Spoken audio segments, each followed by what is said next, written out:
है जो आपसे संबोधित करेंगे। उनके बगल में हमारे जिलाध्यक्ष जी हैं, उनके ठीक दाएं बगल कुमार नरेंद्र हैं, उसके बगल में सत्यनारायण शर्मा कोर कमेटी के सदस्य जिला के प्रभारी हैं, हमारे बगल में श्री संतोष सिंह जी हैं जो पार्टी में आज ज्वाइन किए हैं, मंगल सिंह जी हैं, इसके अलावा अमरनाथ उपाध्याय जी हैं, चिंता सिंह जी हैं और डॉक्टर कृष्ण जी।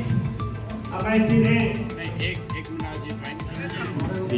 आप सभी को बताते हुए ये हर्ष हो रहा है कि आज हमारे प्रशांत किशोर जी के विचारों से और जनस्वराज के विचारों से प्रभावित होकर के एक मजबूत शख्सियत श्री संतोष कुमार सिंह जी जो बनमनकी से जिला परिषद सदस्य हैं और पूर्व में भारतीय जनता पार्टी के कोषाध्यक्ष थे, वो आज जनस्वराज के विचारों से प्रभावित होकर के हम लोगों के साथ आ रहे हैं। मैं जनस्वराज परिवार पूर्णिया की तरफ से इनका स्वागत करता हूँ, अभिनंदन करता हूँ और हमें उम्मीद है कि संतोष जी के आने के बाद जनस्वराज परिवार पूर्णिया का भी मजबूती के साथ रहेगा। बिहार की आजादी के लिए मुझे लगता है कि देश तो आजाद हो गया लेकिन बिहार आज भी गुलाम है। तो बिहार की आजादी बेरोजगारी से, बिहार की आजादी गरीबी से, बिहार की आजादी पलायन से और जो भी विकास के मुद्दे हैं, जब हम उसको अचीव करेंगे सही मायने में तो बिहार आजाद होगा। तो बिहार की आजादी के लिए जनस्वराज अभियान से हम आज स्वस्थ मन से पूरी ईमानदारी कर्मठता के साथ जुड़ने का सार्वजनिक रूप से घोषणा करते हैं। धन्यवाद साथियों। सबसे पहले तो आप सब पत्रकार बंधुओं का यहाँ समय निकाल कर आने के लिए बहुत बहुत धन्यवाद। साथ में मैं जनस्वराज के अपने साथी नेताओं का, मित्रों का और नए जुड़ रहे साथी का यहाँ पर स्वागत करता हूँ, इनका अभिनंदन करता हूँ। जैसा कि आपको पता है, पूर्णिया में पिछले कुछ दिनों से आ रहा हूँ और आने की एक वजह ये भी है कि जनस्वराज में पूर्णिया को, जहाँ पर हम लोग अभी बैठे हुए हैं, इसको एक तरीके से कोसी और सीमांचल के लिए प्रमंडल के कार्यालय के तौर पर या प्रमंडलीय केंद्र के तौर पर इसको हम लोग धीरे धीरे विकसित कर रहे हैं और उसी के तहत पिछली बार एक प्रमंडलीय कार्यकर्ता यहाँ बैठक भी हुई थी। आप देखेंगे कि जनस्वराज की जो गतिविधियां हैं जो सीमांचल में कोसी के क्षेत्र में चलेंगी, उसका केंद्र पूर्णिया होगा। पूर्णिया में जहाँ पर हम लोग बैठे हैं, माननीय उदय जी का जो प्रेमाइस है, परिसर है, ये उसका केंद्र होगा। उसी के तहत आज मैं फिर आज यहाँ पर हम लोग की एक अमौर में सभा है और उसके बाद मैं कटिहार में जा रहा हूँ, कस्बा में, वहाँ पर एक सभा है।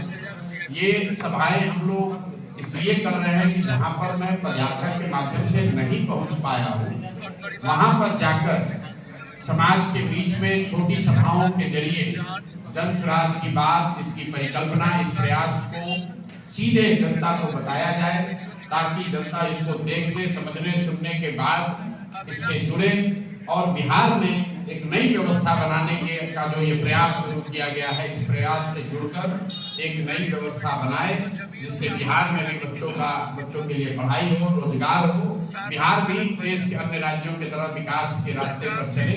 उसी प्रयास के तहत मैं अभी आने वाले 2-4 दिनों में बिहार के अन्य जिलों में भी ये छोटी छोटी सभाएं कर रहा हूँ। कल मैं अररिया में था, नरपतगंज में, उसके बाद किशनगंज, बहादुरगंज में थे हम लोग। आज मैं अमौर में हूँ, उसके बाद कस्बा में जाएंगे, कदवा में जाएंगे और उसके बाद रहा है जो इस राज्य के सामाजिक राजनीतिक जीवन से जुड़े हुए 3 महत्वपूर्ण विषयों को लेकर है। पिछले 4-5 वर्षों में सबसे ज्यादा जो जिन 3 बातों पर सामाजिक राजनीतिक हलकों में चर्चा हुई है, उसमें एक है जातीय जनगणना। ऐसा बताया गया कि जातीय जनगणना होने से ही समाज बिल्कुल विकसित हो जाएगा, सबकी असुविधा खत्म हो जाएगी, सबका कल्याण हो जाएगा। देश में कई लोग इसका दावा भी कर रहे हैं। लेकिन बिहार के लोगों को यह अनुभव है कि आज से 2 बरस पहले जातीय जनगणना पूरी की गई और उसके 2 बरस बीतने के बाद भी लोगों की स्थिति पर या जनगणना के नतीजे पर कोई कार्रवाई नहीं की गई। लोगों की स्थिति यथावत बनी हुई है। जनगणना में बहुत सारी बातें निकल कर आई। जिन लोगों ने जनगणना कराया, बिहार के गरीब जनता का 500 करोड़ रुपया उस पर खर्च कराया, उन्होंने राजनीतिक रोटी सेकी, समाज में जातियों के प्रति, एक दूसरे के प्रति उसको लड़ाने की कोशिश की। लेकिन जब जनगणना का रिपोर्ट आ गया तो उसको पढ़कर उस पर कोई टिप्पणी, कोई चर्चा, कोई प्रयास नहीं किया। उसका एक उदाहरण ये है कि आप सभी साथियों के बीच रखना चाह रहा हूं। पिछले 30-35 साल से सामाजिक न्याय और समाजवाद की दुहाई देने वाले नेता लालू और नीतीश, भाजपा की सरकार जो पिछले 30 साल से यहाँ राज कर रहे हैं, ये लोग सामाजिक न्याय की बात करते हैं। जनगणना में जातीय जनगणना में ये निकल कर आया कि आज भी बिहार में 5% से कम दलित, अति पिछड़े और मुस्लिम समाज के बच्चे 12वीं क्लास पास करते हैं। तो अब 30-35 साल में सो कॉल्ड दलित, अति पिछड़ा, महादलित, मुसलमानों की राजनीति करने के बावजूद ये स्थिति यह है कि 5% से कम उन समाज के बच्चे 12वीं पास करते हैं। और उससे भी ज्यादा शर्मनाक बात यह है कि जब ये जानकारी आ गई तो पिछले 2 बरस में इसको सुधारने के लिए कोई वक्तव्य, कोई योजना, कोई प्रयास नहीं किया गया।